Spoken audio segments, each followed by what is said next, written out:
Here we go, into the meat of it. I came up with 10 laws. I'm sure I could come up with a handful more, but I really thought through some of the most important factors. Boris in particular, if you can think of things that, general rules that perhaps I didn't even mention here that you feel are really important, please chime in. So, number one, if price accepts into a balance area, okay, that could be, let's just pause right there and after a couple of words and talk about time frame and all kinds of things. That could be the main balance area from the prior day. That could be a prior small balance area from earlier in today's session. More aptly to what we're talking about and really trying to understand a bigger time frame context as intraday traders, we're typically talking about a composite value area, right? So I could read into, that's why I use that term, a balance area, because I didn't want to peg it and you guys just think, okay, this only works for multi-day composites. This is a universal principle that applies across balance areas, but again, specifically, we're really focusing on composites. So if price really works into, we're going to talk about this word later, accepts, we're going to really lay that out there. It becomes a very, very important thing about how we see markets. So if we really push into a balance area, we're likely to revert all the way across to the other side. We're going to go through visual examples of every one of these laws as we progress, so just hang tight. Price inside a balance area is expected to reject the edges of that balance area until proven otherwise. Okay? Very often, trades that I lose money on, trades that I see other traders losing money on, are when we get too anticipatory. We think we have something where that we have this crystal ball and, oh yeah, this thing is primed to break out. I know it's going to break out. I'm going to go ahead and buy it, right?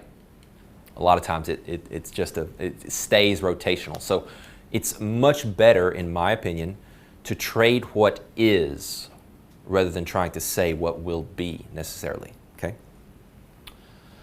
So we expect the rotational behavior to continue to do that, which allows us, as we'll see, to apply what I feel like most traders feel is a more difficult strategy to apply, most traders, which is more of a mean reversion type of play, to actually fade moves to the edge of an area where a lot of people get very, very hopeful about a breakout. They prefer to trade trends, right? That's kind of what we all first learn is, oh, here's a trend, trend is your friend. If you can learn to, especially in this lower volatility environment, I know we've had some market movement lately and that's been great, but we're in a very low volatility environment, and more times than not, the best strategy to apply is going to be a mean reversion, a fading edges of balance areas for rotations back across. It's hugely important. Number three, price action is choppier inside balance areas. I can't tell you how many times I'm in the Slack room and I'm talking to guys trading futures and they're calling out trades and they're doing things and they're absolutely chopping themselves up silly. And where are we contextually? We're smack dab in the middle of a big fat distribution, whether it's the prior day's value or a 3-day value. There's no great edge in there. You get a lot of random firing off of orders and it's much, much messier. You guys talk about this all the time as equities traders. We're looking for how clean something can move, right? You look for higher than average volume. You look for breaking out of key levels. Well, inside a balance area is typically neither of those. When price does accept outside of a balance, it's likely to become imbalanced, okay? We can trade what is, and what is happening is a break of a balance area, okay? This is subtle, this is difficult, but number 5 here, what doesn't happen can be the most important information, okay? We'll talk about examples of that and whatnot, but anyone can look at a chart. Log on to Twitter right now if you want to look at a lot of people who are looking at charts and telling you what happened earlier. Yeah, look, stops run above this area. Yeah, thanks. Yeah, we can all see that. That's awesome, right?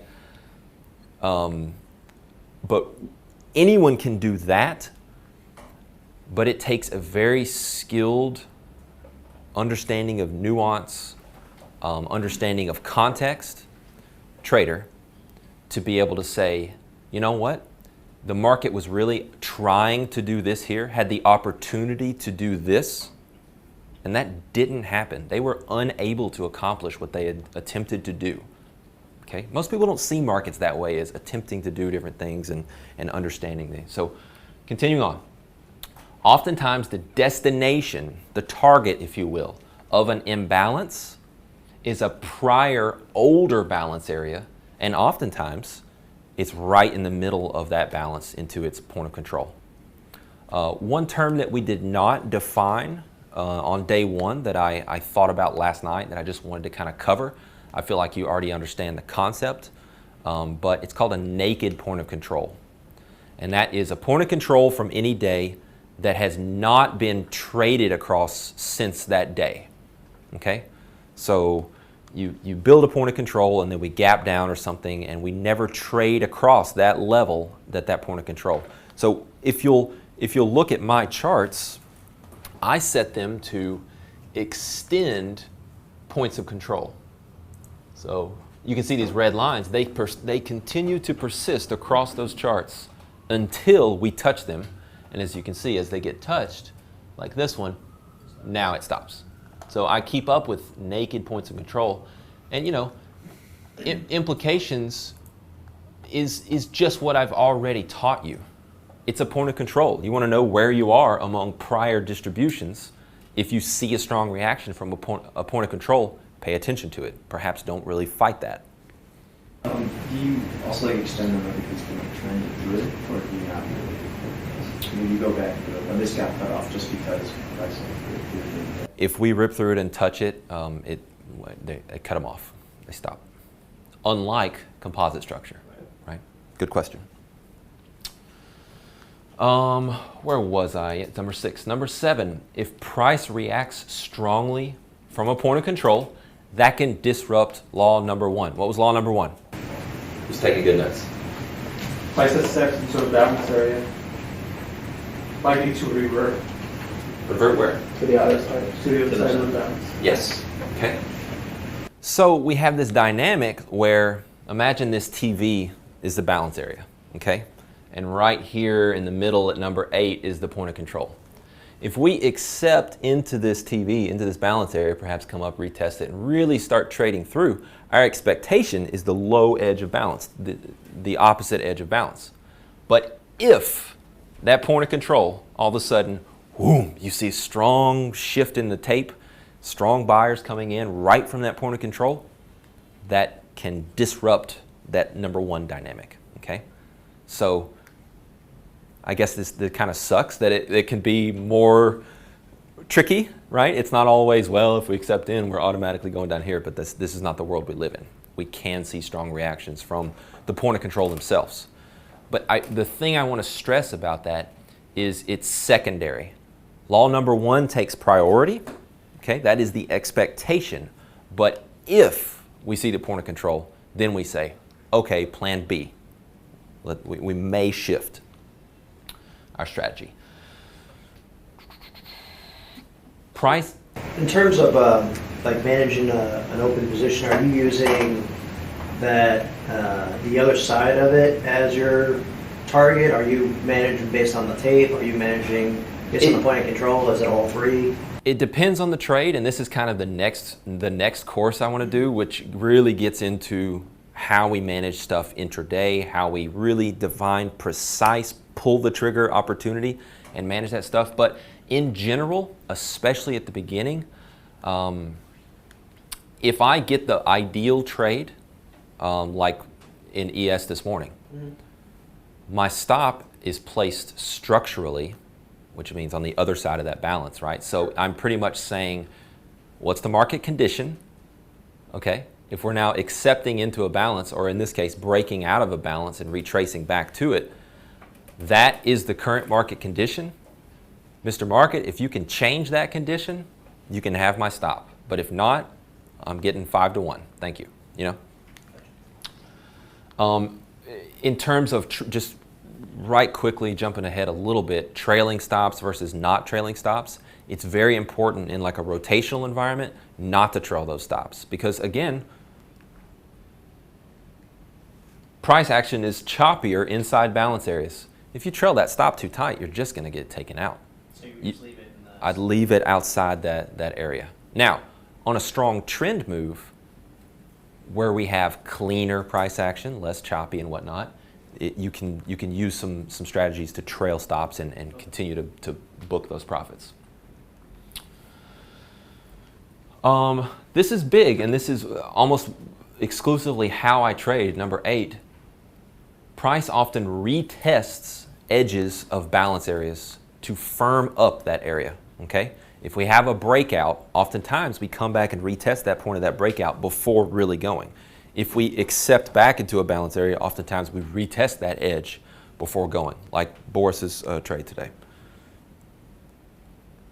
Time, number 9, time limits the opportunities. Oftentimes, after a destination is achieved within a session, there's less opportunity from that point forward.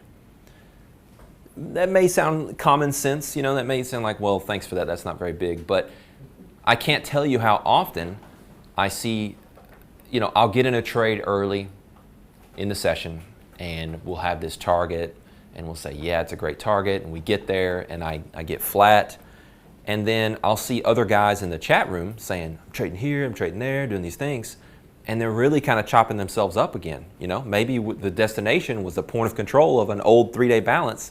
Now we're smack dab in the middle of that balance. What's the market trying to accomplish at that point?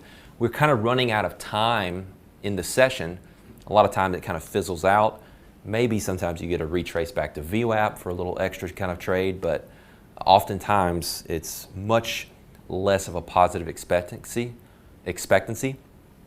in a session. Once we've spent the time and the energy to get somewhere, then a lot of times there's less opportunity. If time and or volume builds at the edge of a balance or range, a bracket range for long term, or just a single day's balance or a composite balance, price is likely to push through in that direction. It's kind of a caveat to one of the prior rules where we expect continued rotational behavior within a balance area unless we see this very, very strong pattern. I know you guys trade this pattern all the time. It's certainly one truth of the market.